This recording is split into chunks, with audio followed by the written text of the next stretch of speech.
Alright guys, we're back. I want to apologize for the short part before where we left off. We were battling the skeleton archer and the archdemon, or archdemon, however you want to say it. While we explored the Hall of Nobles. Come on. Nice. By the sound of the music, I assume this is a boss, but I'm not positive. I want to see if I can do a reveal on him. Come on. Good roll, good roll, good roll, good roll. No, that's a bad one. Oh, it's success. Never mind. How far are we to beating him? Alright. Alright, Freya. Let's see. Oh, wait. Tempest deals water damage. Oh, so she does have an attack with this staff. I thought I didn't have an attack type.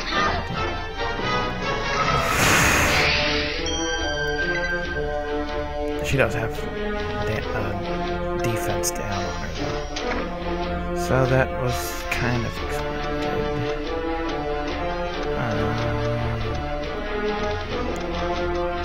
Got anything that impairs defense? No.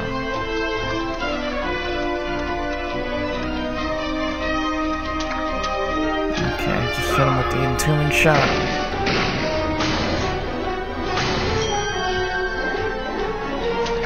Almost got him.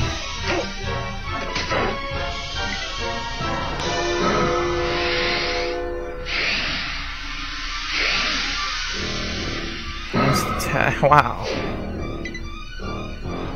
Oh, it missed. Nice. Alright. That was my Tempest. Why did it take one? Okay, Jacques.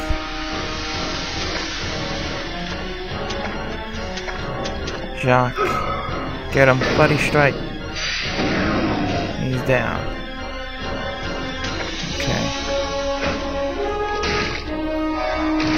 Kill the skeleton archer. He's down. Nice. That's a victory for us. What did they drop? Pure Azoth, Brigandine, and a Vigor Draught.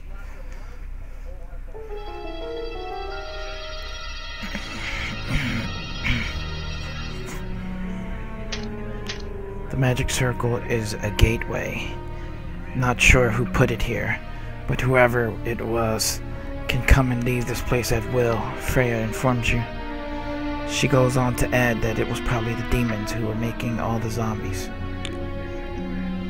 Living, breathing goblins are hardy creatures, but the undead variety are short-lived affairs that crumble if left to their own devices for too long. Which is why the demons must keep replacing them in order to keep gift seekers out of the palace. But it's not the demons who want to keep people away, you think. No. Someone else has contracted with them to come here and do their own unholy work. Can't fault the demon for being idle. That's a lot of effort to go through to protect a few gifts, unless you're protecting the gift. The gift, Lippy says, a twinkle in his eye. Still, you'd have to be out of your right mind to work with that lot.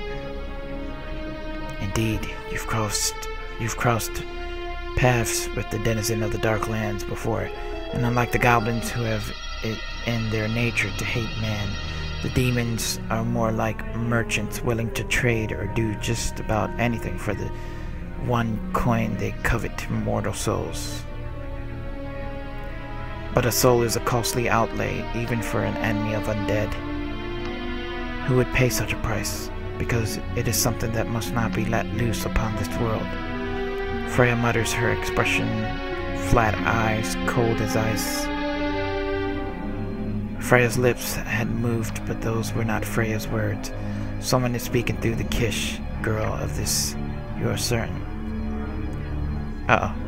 For several seconds, neither you nor Lippy moved a muscle, fearing even to speak to Freya. Did I say something? She says, a familiar light returning to her face. You said it must not be let loose upon this world, Lippy says. What must not be let loose? The Crimson Shroud? But Freya seems to have forgotten what she said, let alone why she might have said it. The possibility that it is merely the spirits of the dead playing a trick on the living occurs to you, but you've never seen anything possess Freya before. A momentary unease passes through you, and then it is gone, lost beneath that old familiar curiosity and thrill of the case. Okay. Alright, we got more places. The Pilgrim's Plea.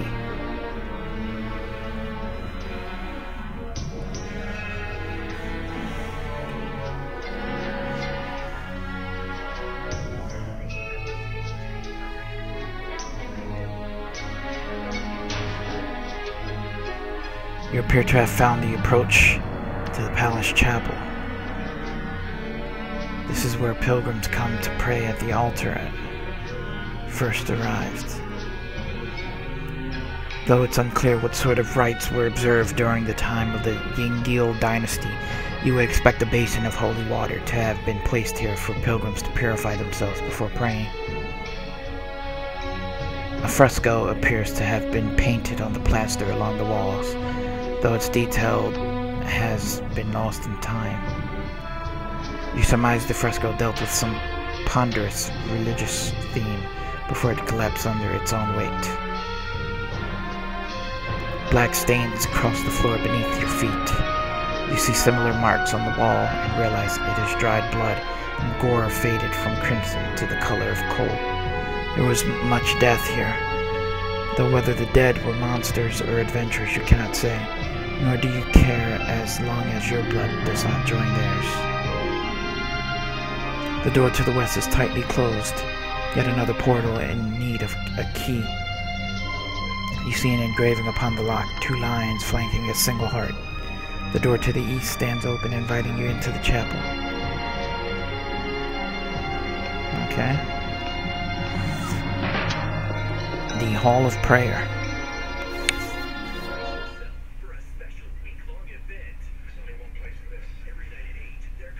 Hall of Prayer.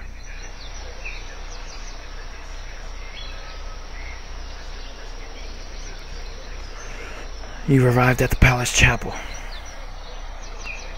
The rear wall, once set with stained glass, has collapsed. The encroaching trees and bushes create the momentary illusion that you've stepped outside. Were it not for the Pilgrim's Plea approach, you might not have realized this was once a chapel at all. The black stains you saw outside mark the floor here too. Sorry guys, it's a little late. Signs of battles pass, you muse. Some of the marks have a distinctly human shape. You shake your head. Little point in letting your fears run wild. Reality is frightening enough. A magic circle has been drawn in the center of the chapel. You fear a trap, but Freya swears there is nothing to worry about. Though it's unclear for what purpose the circle was drawn, you'd bet your best dice was nothing pleasant. You find the treasure chest atop a dais. You have a hard time imagining goblins this far inside, so it's unclear just who left it, but you decide to examine the chest anyway. Open it. After carefully checking the chest for traps, you try unlocking it. As there seems to be no magical seal, you opt for the standard lock-picking approach.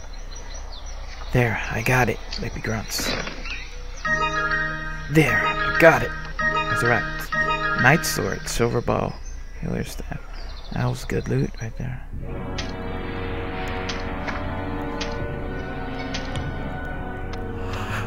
Okay.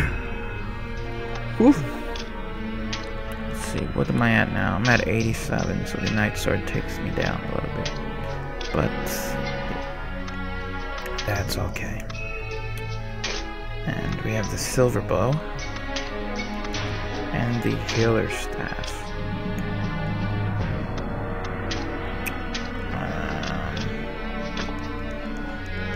Okay.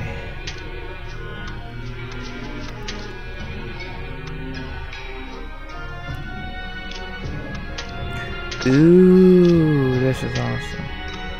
Royal puts on her staff this. Okay. And let's see. I'm assuming we have to kill the oh no, the Hall of Nobles is empty now. Let's go back and just see if there's anything left over. You return to the Hall of Nobles, though the corpse of the demon has vanished. Their cloying odor lingers in the air. Something in the center of the magic circle glimmers, and you notice a small key. It must have been concealed by the demon's body before. The serpent's key. The serpent motif. I've seen it somewhere before. But where? You search back through your memories, but are unable to find a reliable thread. Wait, I think I know, Freya says suddenly. Back to the fork in the path.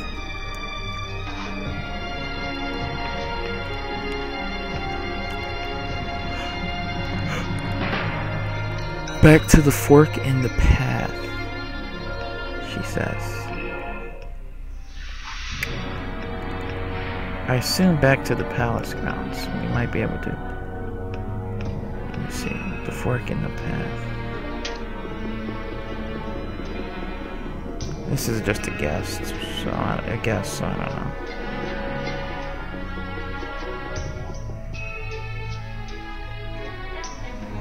If this is wrong, I'm going to end this part here, guys, and try and figure out next time.